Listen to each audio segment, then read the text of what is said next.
Hello, everyone. It is Shalane here on the Art of Being Enough podcast, and you have entered into the conversation room. I am so excited to be here today with Quincy Moore. Big Q is in the house. Quincy, tell the Hey, listeners what up, hello, bro? please. Hello, How everybody. y'all doing? Shalane, it is good to be here. Hello to everyone watching and listening. It's great to be Yes. Oh, I'm so excited about spending this time with you and really going through just your whole story. This is going to be great. But before we actually get started, I want to read your bio because I just was like, oh my gosh, this is outstanding. So what you actually have for us, you said that you were born and raised in Detroit, Michigan. And being a Detroiter is one of your proudest traits. You go on to say how you really have many talents, but you are always very passionate about being a barber. You go on to talk about how your journey becoming a barber, it just didn't happen immediately. However, which is one of my, I love, however, here. Hell yeah. Yes. you go on to say that you discovered a process of refining your skill, education, character, and patience. Oh, wow. So hopefully we can get into that. And then you said you Yeah. took a leap of faith, moved to Dallas, Texas in 2015. And here you say you currently are a Class A licensed barber with more than 30 years of experience at this point. And you say you own this family barber shop since 2019, and you've now developed and launched your own beard product line. Now, you also, and I have to Yeah. say this, I love you put this in here. You say you tell us that you reside in Keller, Texas with your beautiful wife and three sons. Ah, that, Yes. oh, just love that. I love that. So That's new for me, but yes. that's new for you. That is so, this is good. Like I said, I'm so excited to have you here. Just thinking just some of those things that you actually said in the bio was just great about the leap of faith and all of that. So tell us just a little bit before, because I get all excited. So tell me just a little bit Yeah. about how your life was, as you were really searching for answers on how to live out your passion. So, yeah, that's a great question. It had me reflect a lot. I've been actually cutting hair since about 12 or 13 years old, and I've done a lot of things since that time started. I've worked a lot of jobs. I've moved a few places, but the journey started young, and throughout the years, I have learned. I have had a lot of experience with people, which has led me to this point, which kind of made me want to go after it 100%.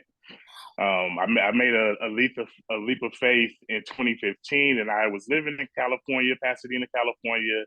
Things were great, and man, I had a leap of faith to come out here Wow. and start a new career.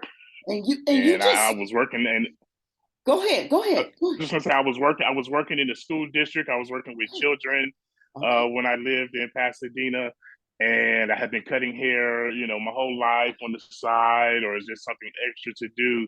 And I made that decision to say, hey, I'm gonna stop this and start this 100%. Oh my gosh, that's awesome. And I think that a lot of times, a lot of business people, a lot of entrepreneurs will really look at the thing that they really, really love the most as just a hobby or just something Hmm. that's on the side. And you're Yeah, striving and working so hard in this other thing. When you just flip the two, things yeah, become so much better. So crazy yeah, how that happens. yes. So you Yeah. ultimately decided to work in your field just because it was something that you were already doing? And did it feel natural? I want to ask you that. Did it just feel something that was natural to you to cut hair? So when I was younger, I'm gonna just tell you the quick backstory, just so that the listeners know, so that I know we've known each other for a while, but I want Yes. everybody to know. When I was about 9 or 10 years old, my father became ill. He had a stroke, and my brother and I were used to going to the barber shop on a regular basis, Mm-hmm. and just weren't able to do that as often as needed. My dad spent some time in recovery, Mm-hmm. and so we just weren't able to do that. I have a great aunt. Her name is known as Pearl, as Auntie Pearl to everyone. She Yeah. gave me a bag of clippers when I Oh, was about 9 or 10 years old. She used to be a licensed barber. Her husband was a licensed barber, really? and they weren't doing that at all anymore. And she gave me a bag of clippers and said, "Here, take this home and see what you and your brother can do with this." What? And from there, that sparked something in me. My Yeah. brother and I would cut each other's hair once a week, and sometimes we had ball fades, sometimes we had ball heads. But Love it. it was something that started Mm-hmm. young, and it got me to where I'm at. And so to get into this industry full time, Yeah. it was just something that had been growing in me Yep. over the years. Go back to that leap of faith. It's kind of like, well, do I leave my job with benefits and days off and sick days and things like that, Yeah. or do I go in it full feet, 2 feet Mhm. in and jump right in? And so I was blessed because I knew how to cut hair before I went to school. And so when I went to school to actually become a licensed barber, I wasn't dependent on them to teach me. I was just Mm. trying to do what the state needed me to do to Yeah. meet those requirements Right. and Right. become licensed. So I was blessed. That's my Mhm. gift. I know God gave me that. Cutting hair is a skill that you can learn, but I feel like Mhm. um, I don't know. It's second nature to me. Sometimes I feel like I go through a haircut sometimes, and if I'm not paying attention, I'll be at the end before I know it because it's so routine now. Yeah. So it's definitely something that I was blessed to do, and I felt like I couldn't keep it to myself any longer. I gotta let the world experience, this Yes. gift. Yeah, and and I have seen your work, and I'm always amazed. I'm always amazed, and Thank you. hopefully the listeners will get a chance to follow you, on Instagram, so that they can Yeah. see, they can just see. And there's something about, you can cut hair. You can cut hair. Anybody can put a guard on and cut hair, Right. Right. but everybody Yeah. can't cut hair. Everybody can't cut hair. So Exactly. Yeah. so let me ask you this. So, okay, so you mentioned that, now you have products, and which is just beautiful to be able to find the need within the need, right? Because you can help people with a great Yeah. haircut. They can walk out looking like, let's do this. But how did you said, I need something to help them further. So how did you come to the place where you have this particular product? Tell us a little bit about that. So it came out of a need. I Okay. like to I like to be able to provide products that I use. Okay. And when I went into business full time for myself, I was using a product. It was a very good product, but the source became unreliable. And Oh, so I did my own research. I, right. said, "Well, we're not gonna depend on anybody else right now. I'm gonna take time, learn what needs to be done, and then Yeah. I'm gonna, trial and error. I had a couple good smells, a couple bad ones, a couple good batches, and we got it to the point where we were satisfied. The client, my clientele loves the product. I use the Oh, product. Hopefully, I'm shining right yeah. now. But I do have Yeah. I have a beard oil, a beard wash, and a beard butter. And so right now, there's three products that we have developed and are using and selling daily. A lot of people, they may not have a lot of Yeah. care about their facial hair, and then they'll sit back and get their beard done. I'll put this product on, and off the smell alone, they're like, "Oh, what is that? I gotta have it." I gotta have it. And so I was blessed to be able to come with that combination of things, of Yeah. oils and things that are healthy for the skin and hair, and Mhm. there's also a good smell. I have to get you some in the mail because I want you to be able to experience that too. But I don't have a beard. Well, I bet your husband does. Well, I'll take that back. Every once in a while, I have like, because I'm telling my age now, I have that one little hair uh, that broke, so maybe I can try it on that one. hey, if you put it right here and you make it go. I tell Right, you. right. That's But so no, funny. it's very good. The product is still good for the skin as Yeah, well. yeah. I do have a product. I haven't started selling it yet, but I do have a product that I use for dreadlocks when I Oh, do that because I yes. do provide Now that you service talking here my at Big Q's language. Barbershop. Yeah, Yes, and it good. smells good. Yeah, It leaves your hair healthy, yeah. and I have had great responses from it. I love it.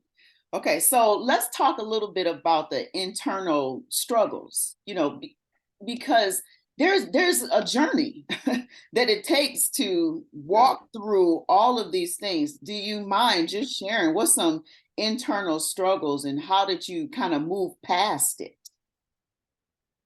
So, some internal struggles they happen privately, right? So a Mhm. lot of times, when going into business for yourself, you think, man, will the people come? Will I be Mhm. able to make enough money? Mm. You know, Wow. I got to keep the shop up. I got to keep my home up. I got to keep Mm. my kids fed. I got to keep everything going. Do I walk away from something that seems to be steady and reliable because Mm. I'm working at this job, or do I take that step Mm. out and go for it? And I tell Mm. you, every day I get up and go for it because I feel like a person like me. I grew up around a lot of people that are like minded, and Mm. it's hard for me to just go and do this and do that and go home and do this and do that. And so, the drive is in me every day to get up, to be better. Mm. I come into my shop and I say, I make money doing this and I make money doing that. What else can I do with this building? What else can I do with this space? What else can I do with this time? And so, being able to reach more people, to provide more services, to be more active in my community, things like that.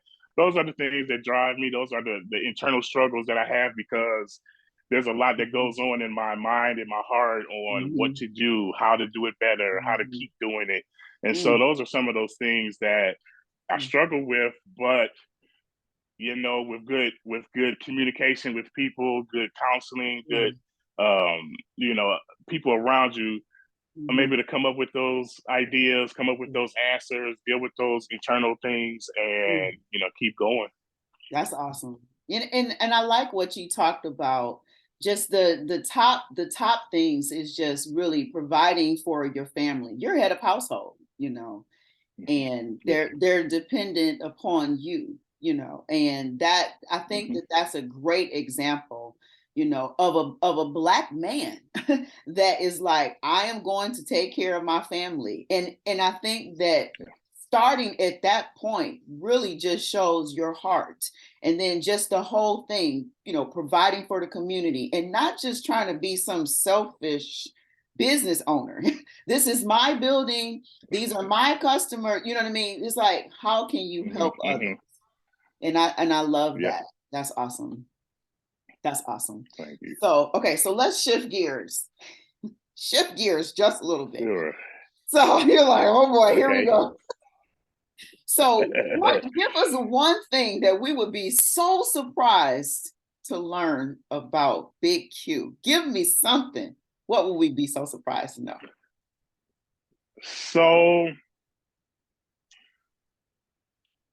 So okay, I'm thinking about this one. There's probably a couple things, I could say. Oh, I got a lot of shoes. Last year, I thought a fun thought was that I had a zero. My child was just born, and I had someone in my home that was 90, and so I had a wide variety of Wow. ages in my home. Yeah. I'm highlighting those, but something that people probably wouldn't know.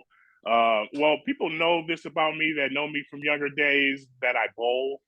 Oh I'm a yeah, yeah, bowler. yeah, yeah. Being from Michigan, we like to bowl. Uh-huh. Well, my son, my 5-year-old, has picked it up, and so I'm looking forward right now. I'm looking to start a bowling league for youth What? because in my area, There's no bowling leagues for his age group. And so right now I'm looking into starting a bowling league for not only my children, but for a lot of other children that want to get involved and be involved in that sport in a structured manner.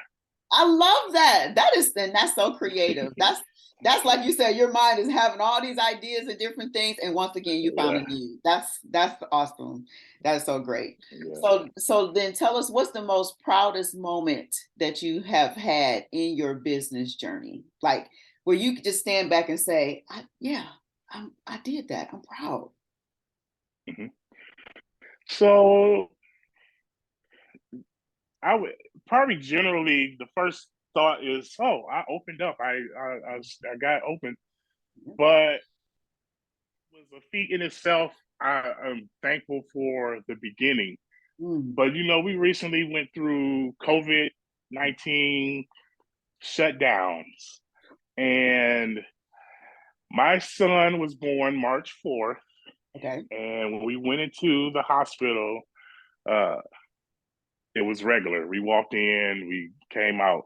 My wife had a C-section. She was in the hospital for about 3 or 4 days. Okay. By the time we were coming out, we were having to wear masks. They had people at the door asking, have you been out the country? Have you had a cough? 3 weeks later, after I had my son, the state shut us down. Oh. I got an email while I was in here cutting hair and said, you got to be closed by 6 o'clock. Ooh. And I looked at the barbers that was in here. I looked at the clients that were in here, and I'm thinking, oh, first of all, can I finish off these people before 6 o'clock? I didn't know how strict they were going to be. Yeah. But from that day till May 8th, I believe May 8th, so they shut us down March 20-something, 21st. May 8th, they told us we were going to be able to go back. By the time we were able to go back, some people had gone, some barbers I know had gone to get jobs. Oh. Some people, shops had already shut down. And I'm so thankful that I'm still here, that I made it through a pandemic. A lot of times people have referred to this industry as being recession proof. Now we can say that we're pandemic proof. You better say that. Hey, for real, we pandemic proof. We all of that, and I got stronger. I got more clients. The beard product was birthed out of that. During COVID, I posted, I shaved my beard all the way off and challenged guys to shave it off and grow it back with me. And out of that, my beard product was birthed. Wow. My nephew moved here last year from Detroit and is completing barber school. And so he's going to be working here at the shop with me. And so that's a proud moment because technically my shop's name is Big Q's Family Barbershop. And it was just the thing with the names in the beginning. So, but legally it's Family Barbershop. And so I'm glad to still be open, still be producing new things. And then to be able to bring my next generation up under me here. I got my sons that are 5, 2, and 1, and the 2-year-old, the 5-year-old, they come in, they sweep, and they help vacuum. I have a candy stand. They ask people, how can I help you? And so to be able to still be here, to be able to still be productive, post something that affected everybody in this world, I'm glad to still be standing here and talking to you. That is a very proud moment. I mean, because a lot of people, did not make it through the pandemic. And if I could just be transparent, I actually lost my studio in Southfield during the pandemic. I did, my fitness studio, and it was hard. So I'm actually really encouraged to hear, that you went through that and you made it to the other side. That is amazing. Yeah. So even on the heels of that, then what advice would you give to new entrepreneurs or just new business people in general? What advice would you give? Listen to other entrepreneurs if they're trying to give you some advice. Okay. I would say get your paperwork done right. Okay. I saw a lot of people. The government, I would say, was very good at helping business owners, small business owners, through that pandemic phase. But a lot of people didn't get the help because their paperwork wasn't right, Ah, because they were running a business that wasn't legit a business. And so, get your paperwork right. Be wow. professional. As a barber, uh, my day is scheduled out right now, because right now, while we're talking, Mhm. my schedule is blocked out. But as soon as this interview is open, it's back open, and I'll be working. And so, be on time, be professional, be Wow. polite. Act like your new business is going to pay for your house and your cars and your food and your kids, because these people don't have to patronize your business. So Wow. I, Woo. I would just say, be what you want your shop to be reflected as. Yes. I didn't really get into reviews online until I opened up a shop and realized how people really felt about the experience they had here. And so, once you get into business, go into business. Mm, Be a business person. Take care of your papers. Take care of your money. mm. And I had a guy give me some advice. Sorry, I had a guy give me some advice before I opened my shop. I was kind of being iffy up and down on, should I do a 2-year lease? Should I do a 3-year lease? Should I do a? And the guy told me, he said, "What's the maximum they'll give you?" And I said, "A 5-year lease." He said, "Get a 5-year lease. Don't you plan on being in business for at least 5 years?"